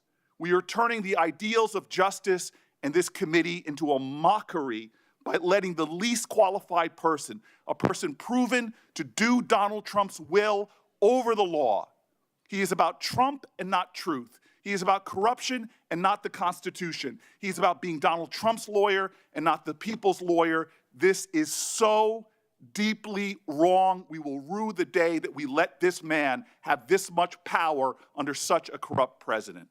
Thank you. Senator Padilla. Thank you, Mr. Chairman. Colleagues and members of the public, we've been hearing a lot about this tax immunity deal.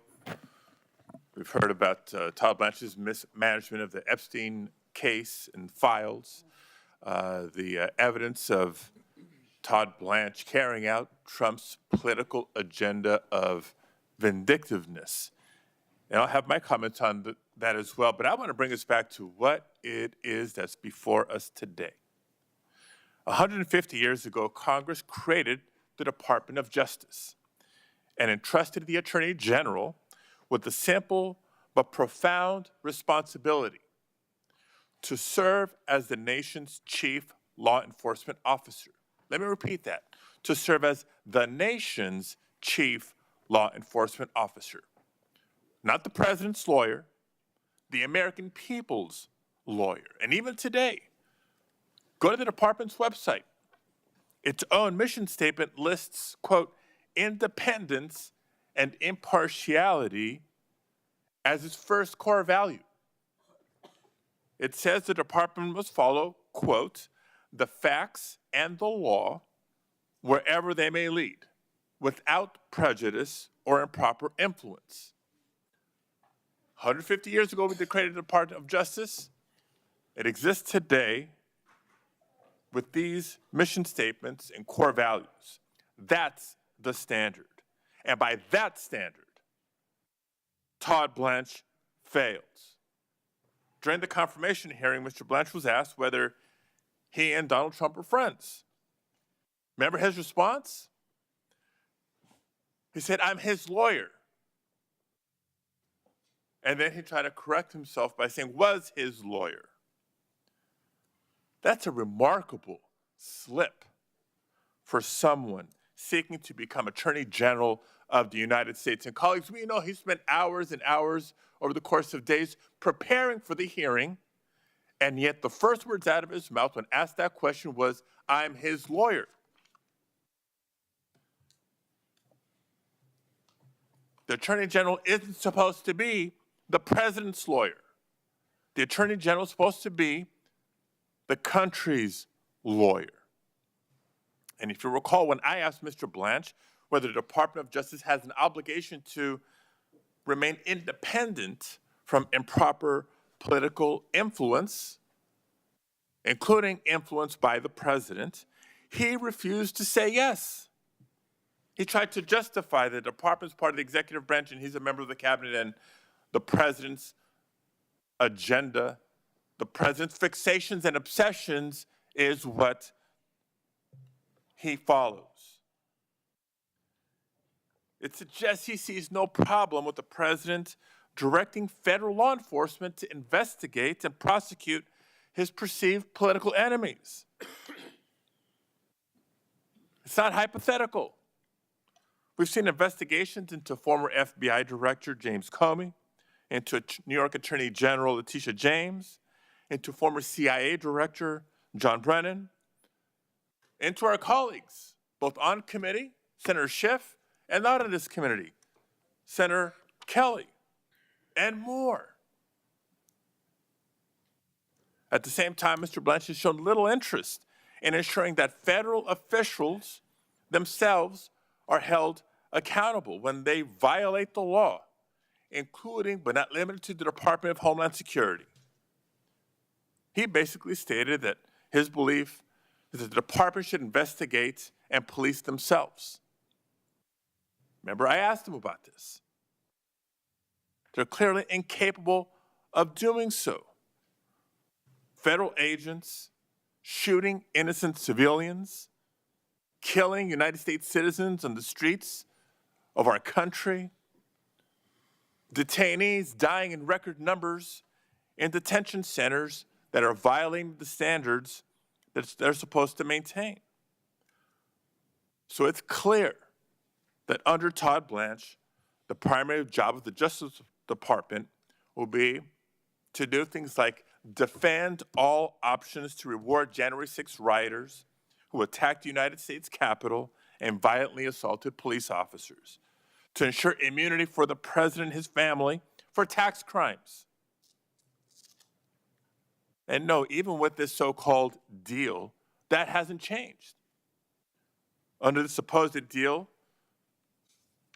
Mr. Blanche isn't prevented from creating a new anti-weaponization fund tomorrow by some other name. It does not prevent Mr. Blanche from using taxpayer funds to reward January 6 rioters. It does not prohibit Donald Trump and his sons from receiving immunity for their tax crimes. To me, this doesn't seem like a deal at all.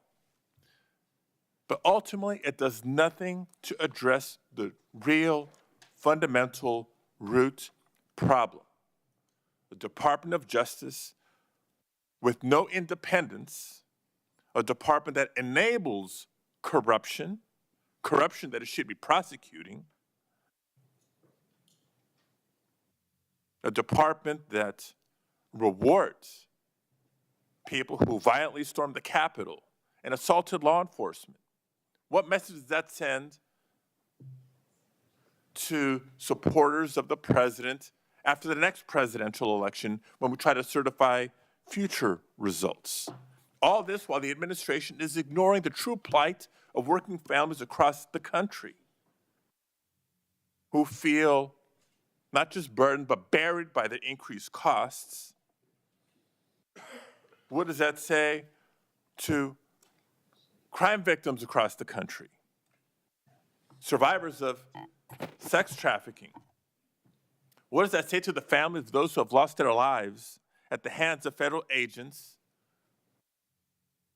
and agents face no accountability? This is not equal justice under the law. This is not the Department of Justice the way it's supposed to be. This is not an attorney general that the American people deserve. Our country deserves better. Todd Blanche is not fit, and I urge my colleagues to oppose this nomination.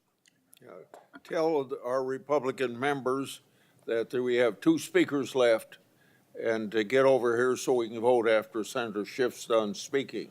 Senator Welch. Thank you very much. Mr. Chairman, this is a story about how a young and talented and idealistic man committed to public service, a prosecutor's prosecutor, became a new person in service of a corrupt president. It's a story of ambition and loyalty and political calculation eroding resistance and idealism. Mr. Blanche has used his considerable talents to accommodate the corrupt goals of a corrupt president. And by the way, Mr. Chairman, if we rejected Todd Blanche, that corrupt president would find a new Todd Blanche. But Blanche is also a story about how a once great institution is relinquishing its own power and capitulating to a corrupt president.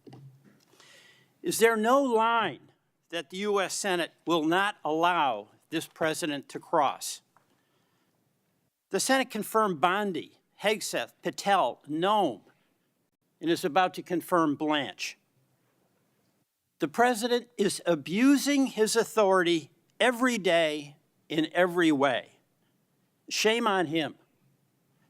But the United States Senate is failing to use its power any day, in any way, to protect the American people.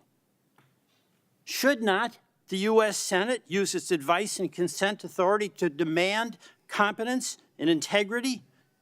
Do we do that with Bondi, with Nome, with Hegseth, with Patel, and now Blanche? Should not the U.S. Senate use its taxing authority to stop Trump's tariffs that we basically all oppose and are doing so much damage to small businesses and individuals in Vermont and in all our states? Should not the U.S. Senate use its constitutional power of the purse to stop the invasion by President Trump, the executive, into the power of the purse? And should not the U.S. Senate use its constitutional authority to declare war, to stop this illegal war in Iran, or at least even debate it, a war that President Trump is losing? Mr. Chairman, the president is abusing his authority, but we are failing as a U.S. Senate to use our authority. And when we fail to use our authority, we fail to meet our responsibility to the people of this country. We can stop capitulating today by doing our job and rejecting a completely unqualified man to be the top law enforcement official in this country. I will vote no. Senator Schiff.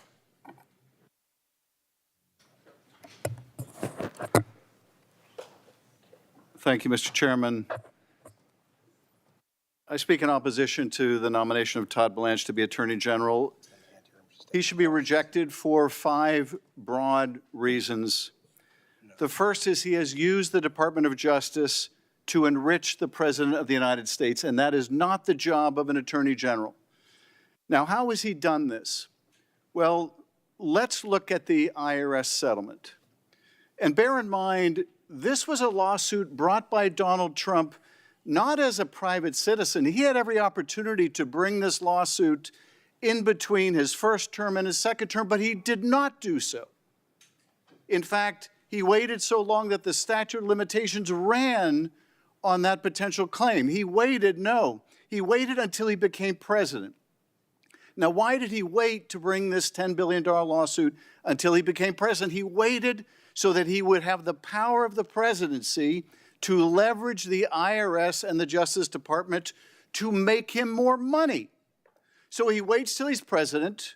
He sues the IRS for $10 billion. In a stunning act of self-dealing, he purports to settle with himself.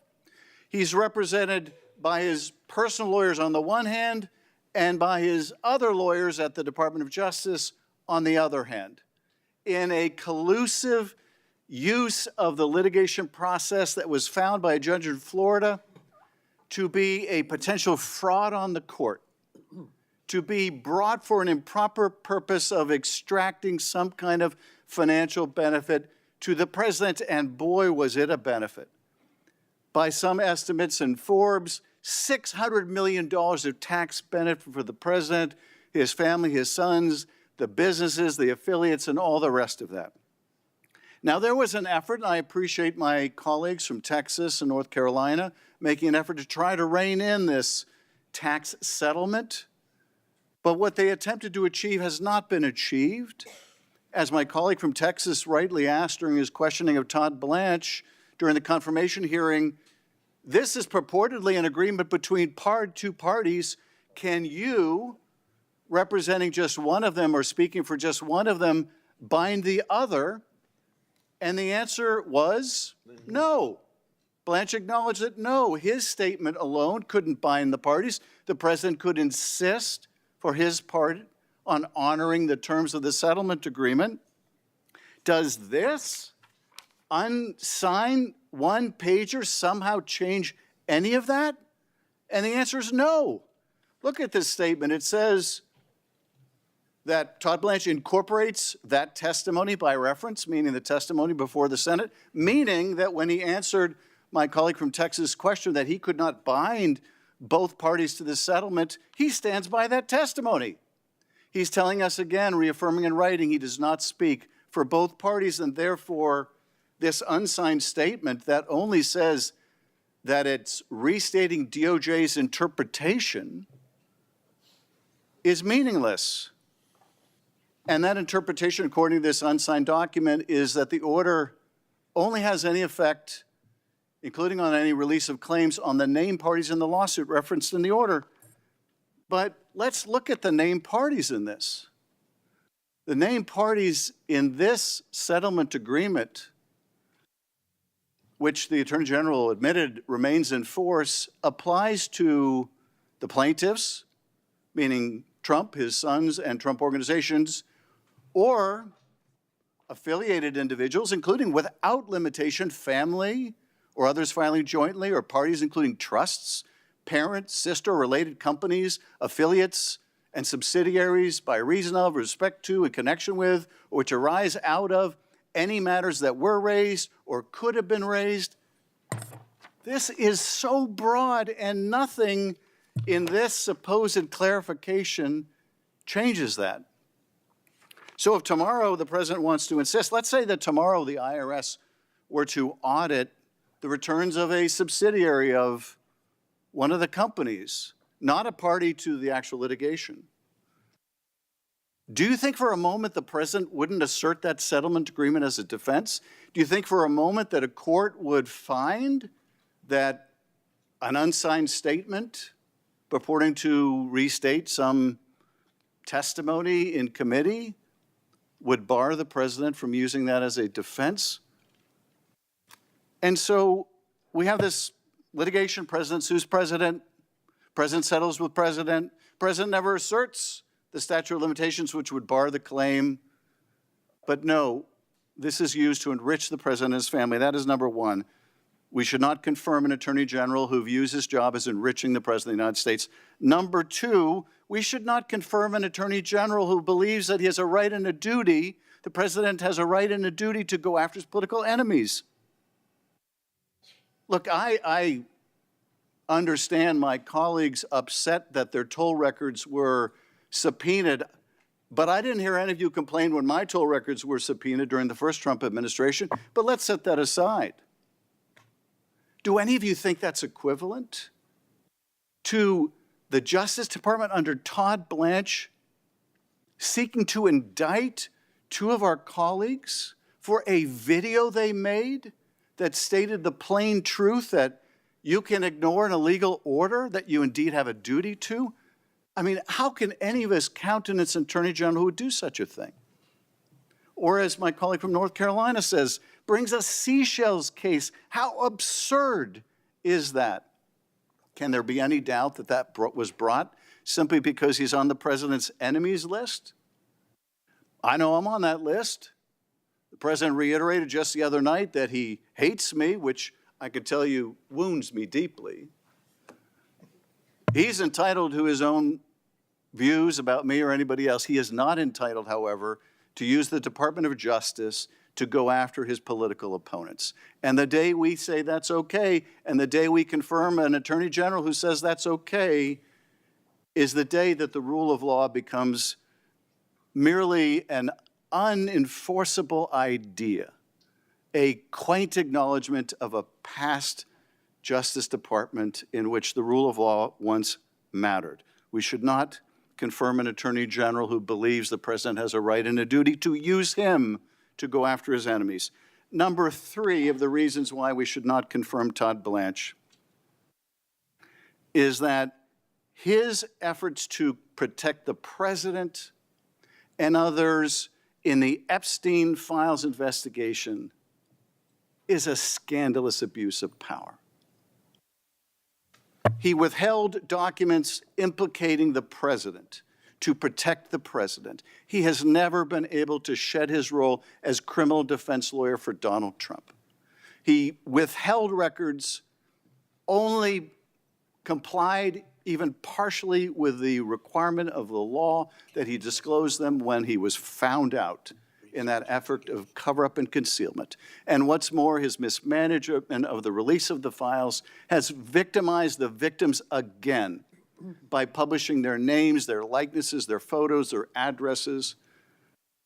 We should not confirm anyone so incompetent, someone so indifferent to the suffering of these victims, someone who only met with them because he was going to be refused confirmation for his refusal to do so. Someone who met with the prime co-conspirator of Epstein, Ghislaine Maxwell, and sought exculpatory statements from her, brought no one of any experience with the case. Who would do that as an experienced prosecutor? Go interview someone in custody in a high-profile case without bringing anyone who worked on that case who could tell them the questions to ask, who could press them when they dissembled and lied, as this witness has a history of doing. And then oversees her transfer to a minimum security prison and gives us the false explanation here in the Senate that he did so to protect her from threats. Such a person should not be confirmed as Attorney General. Number 4, he has sought to compensate cop beaters with your money, with taxpayer funds. And I have to say again, nothing in this new signed document of the Attorney General, nothing in this stops the President from doing it. And the President has told us he fully intends to do this. Indeed, they're already paying off the President's cronies. Do you remember Michael Flynn, the erstwhile National Security Advisor to the President? He's already been paid $1.25 million of your taxpayer money. This is a guy who pled guilty twice to lying to the FBI about his contacts with the Russians, and he's already made $1.25 million off your money, not using this weaponization slush fund, but using the DOJ's victim fund, the judgment fund, as a slush fund. And these cop beaters are already signaling their intention to file claims under the Federal Tort Claims Act. So even if the weaponization fund doesn't move forward, they are using the same mechanism to pay off these cop beaters and cronies of the President. And nothing in what Todd Blanche signed is going to stop that. What will stop that is a statute passed by this committee in the Congress that prevents this, that prevents taxpayer funding from going to these cop beaters. That is the only thing that will prevent it, and we haven't done it. Number 5, this is an Attorney General who has violated the Code of Ethics. Now, that may seem like a small thing given all the other violations, but it ought to matter to us. He violated in this IRS slush fund tax settlement case, as the judge in Florida found and suspects, and referred him to the Bar Association for his conduct in that collusive settlement. But more than that, during his testimony to this committee, I asked him about comments he made to CPAC, that conservative convention.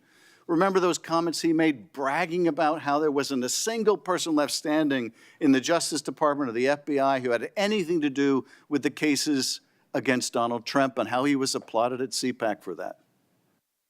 And I asked him, how is that consistent with the ethics advice that you admitted to this committee you received from the Justice Department, that you have said you followed, that told you you must recuse yourself from involvement in any case in which you defended Donald Trump? How is that consistent? And his answer was, oh, I was just saying those things to CPAC. I wasn't saying I did it. I was just saying all those people got fired. But here's the thing. He did fire people involved in the cases against Donald Trump.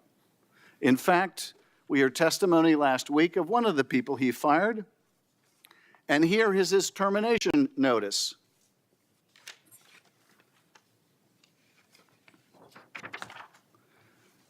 This is Todd Blanche's signature on a notice of removal from federal service for Peter Carr. Peter Carr was one of the primary spokespeople for Jack Smith's investigation. He was the spokesperson against the president in the president's prosecution for inciting a violent attack on the Capitol. Todd Blanche writes, this memorandum serves as official notice that you are removed from your position of public affairs specialist with the Department of Justice. Signed by Todd Blanche, recused from any involvement in firing anyone in the cases in which he defended the president, firing someone involved in the cases in which he defended the president.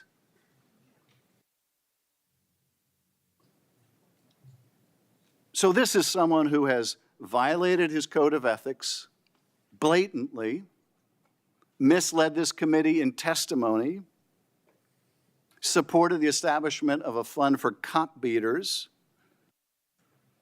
concealed and covered up documents implicating the president in the Epstein files, gone after the president's enemies, and used DOJ to enrich the president in a collusive settlement. Is this who we're prepared to confirm as Attorney General? It appears so.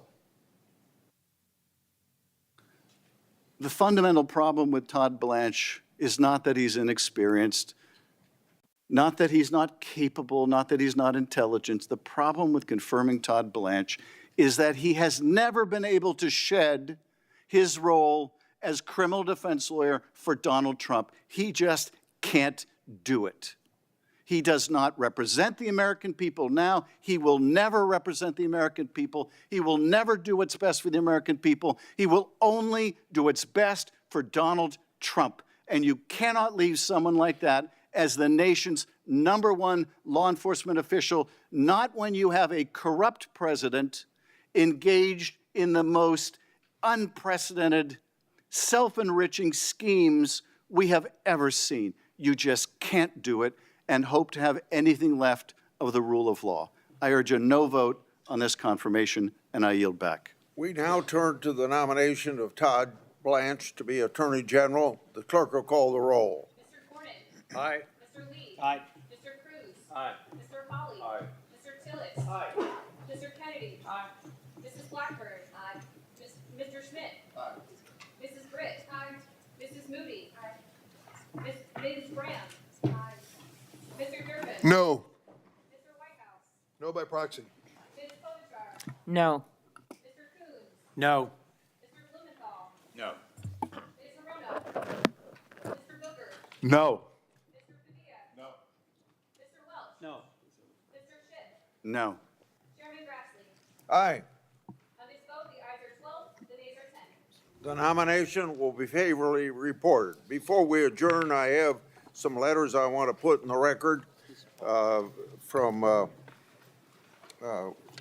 well, I'm not going to bother to read it. It's not worth reading at this point. The meeting's adjourned.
And you just saw the Senate Judiciary Committee there vote to advance the nomination of Todd Blanche as U.S. Attorney General to the full Senate.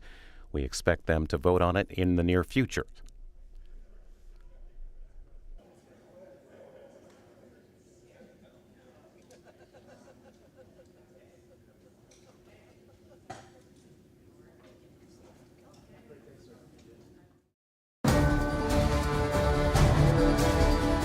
watching C-SPAN, Democracy Unfiltered.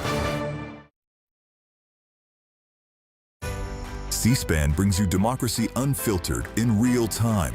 Democracy doesn't take sides, neither does C-SPAN. In a world full of opinions, C-SPAN gives you direct access to the people and institutions that shape our nation. Unfiltered coverage of Congress as laws are debated and decided. Live proceedings from the United States Supreme Court, presidential speeches, briefings in historic moments as they happen.